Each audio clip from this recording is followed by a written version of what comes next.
Why did the year's biggest political showdown turn into a friendly photo op? And how did two men who once called each other despot and communist end up smiling side by side? Hello viewers, I'm Kavya Khandelwal and you're watching The Edge. Today we are breaking down one of the most unexpected political movements of the year, when US President Donald Trump met New York City's new mayor-elect Zohran Mamdani. And instead of fireworks, we got warmth, praise, and even "I will be cheering for him" movement from Trump. But behind the politeness, there's a much bigger story about power, strategy, and the fight over New York's future. Stick around because this meeting might reshape the 2026 elections. Let's rewind. Just weeks ago, Trump and Mamdani were throwing punches, not physical ones but political ones. Mamdani, a self-described democratic socialist, literally called Trump a despot.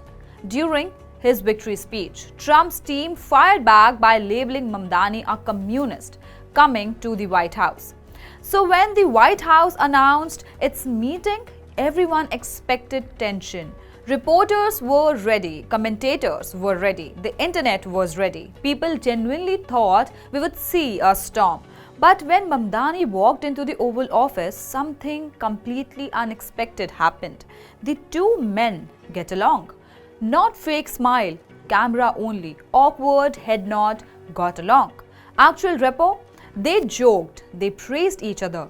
They kept circling back to one thing: New York's affordability crisis. And honestly, even political analysts were confused. So the real question is, why did two political opposites suddenly act like teammates? Because they are both starting at the same giant mountain, the cost of living crisis in New York.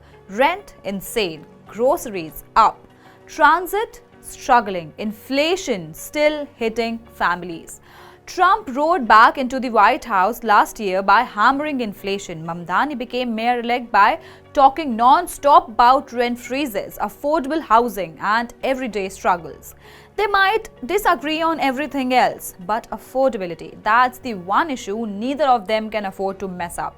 Let's break down what actually went down inside that room. Number one, Trump's tone was shockingly soft. Trump didn't attack him. No nicknames, no digs. Instead, he praised Mamdani repeatedly. He could be a really great mayor. I am confident he can do a very good job. He even brushed off a reporter, reminding him that Mamdani once called him a despot. Trump's body language relaxed, leaning back, smiling, even tapping Mamdani on the arm, jokingly at one point. For Trump, that's rare. Number two, Mamdani also avoided every trap reporters tried to corner him with questions like, "Do you think Trump is a fascist?" Instead of taking the bait, Mamdani pivoted again and again, straight to affordability. He kept saying he wants to deliver affordability to New Yorkers. He even got Trump to listen to concerns about federal immigration operations in NYC. And guess what? Trump agreed with him on crime and said he would feel safe living in Mamdani's New York. Number three, both men bonded over Queens. This part shocked nobody who knows New Yorkers. Once someone says, "Oh, you are from Queens too," suddenly you are cousins. Trump grew up in Jamaica Estates. Mamdani lives in Astoria. The Queens energy kicked in quickly. Shared stories, shared jokes, shared love for the city. Trump even said that in another life he would have liked to be mayor of NYC. Imagine that timeline.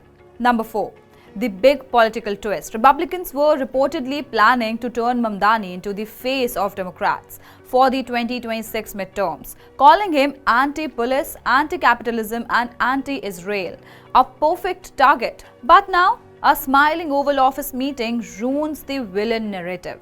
It's hard to paint someone as a threat when your own president is praising him on live TV. This friendly movement could actually mess up GOP messaging in swing districts, and everyone knows it. And then came the line nobody expected. "I will be cheering for him," said Donald J. Trump. Think about that. A US president cheering for a Democratic Socialist mayor-elect who once called him a despot? That's not politics, that's strategy. Both men No, New York is the epicenter of the affordability crisis. If Mamdani fails, Trump's opponents will blame the White House. If Trump doesn't cooperate, Mamdani can blame him right back. So instead of fighting, they are trying something wild, coexisting. Whether this place lasts from January 1st is a whole different story. So, what did we learn? Two political opponents can drop the insults when the pressure of a shared crisis gets real. New York's affordability crisis is forcing even the unluckiest pair to work together. Their warm meeting might reshape Republican strategy for the 2026 midterms. And Trump cheering for Mamdani might be the plot twist no one had on their 2025 bingo card. But the real test begins when Mamdani actually takes office. That's when we'll see whether his truce was a strategy or something real. What do you think? Is this piece real or just political theatre? Drop your thoughts in the comments and don't forget to like, share, subscribe and follow The Edge.